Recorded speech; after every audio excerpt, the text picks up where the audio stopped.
Assalomu alaykum. Bugun sizlar bilan oshirma xamirdan kulcha non bilan tovuqli non tayyorlashni o'rgataman. Buning uchun bizga kerak bo'ladi 500-600 mg iliq suv,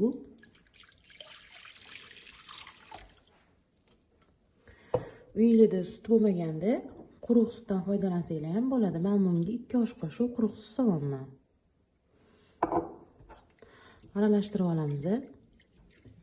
Aralashtirib oldik suvimiz bilan quruq sutimizni. Endi qolgan masalliqlarni ketma-ketlikda solamiz. 1 osh qoshiq dro'ji, 1 osh qoshiq shakar, 1 osh qoshiq tuz va 100 gram eritilgan margarin. Xohlasanglar pista yog'i solsanglar ham bo'ladi. Hamma masalliqlarimizni yaxshi aralashtirib olamiz vinchik yordamida. Mana aralashtirib oldik. Endi unimizni elab solamiz. Unimizda 700-800 gram taxminan un ketadi. Yumshoq xamir bo'lgunicha un solib xamir qilib olamiz. Mana unimizni aralashtirishni boshladik. Unni birdaniga hammasini sovormaymiz. Ozgina-ozginadan solib, to yumshoq xamir bo'lgunicha un solamiz. Mana xuddi shunaqa ko'rinishi kelganda ozgina yog' solib, yog'imizni ham xamirimizga yedirib yuboramiz.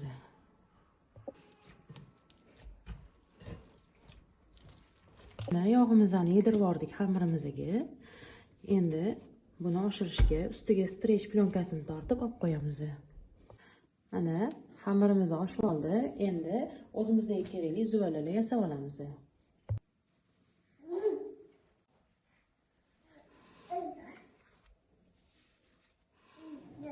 O'zimizga kerakli zuvalalar yasab olamiz.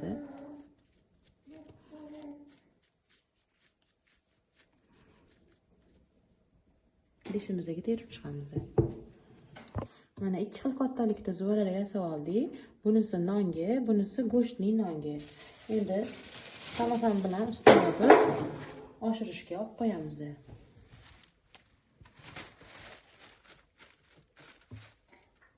Zuvalalarimiz tinib turgunicha qiymasini tayyorlab olamiz. Qiymasiga kerak bo'ladi piyoz. Tovuq go'shtini shunaqa shaklda to'g'rab olganmiz. Ta'bga ko'ra ziravor solasizlar. Qizil paprika, quritilgan chesnok, rolton pripravasi, tuz, kashnich urug'i.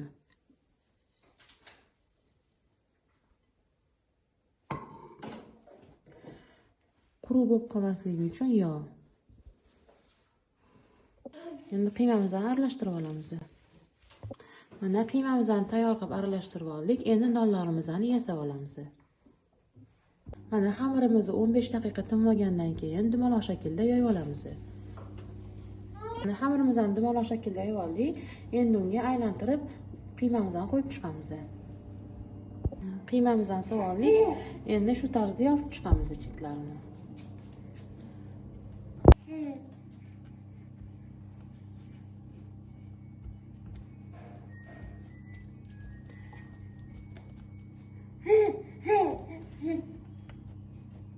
Yaxshilab yopib oldik.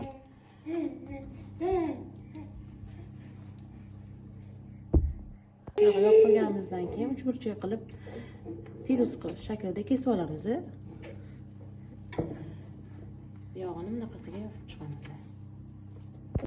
Mana yopib oldik. Endi bu yoq tarafini o'girib listimizga qo'yib olamiz.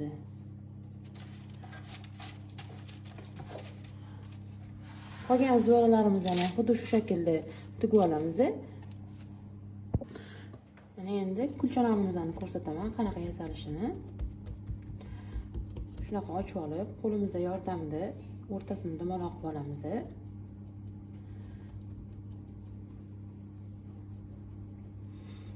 Sizlarda chakich bo'lsa, chakichda o'ringlar. Menda chakich bo'lmagani uchun vilkada urib chiqaman o'rtasini.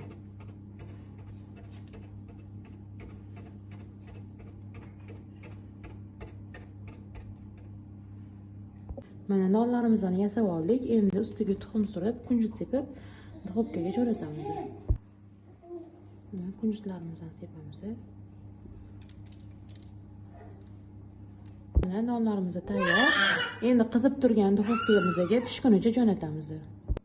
Mana nonlarimiz chiroyli bo'lib, yumshoq bo'lib pishib chiqdi. Endi orasini ko'rsataman. Mana nonimizning orasi. Albatta tayyorlab ko'ringlar.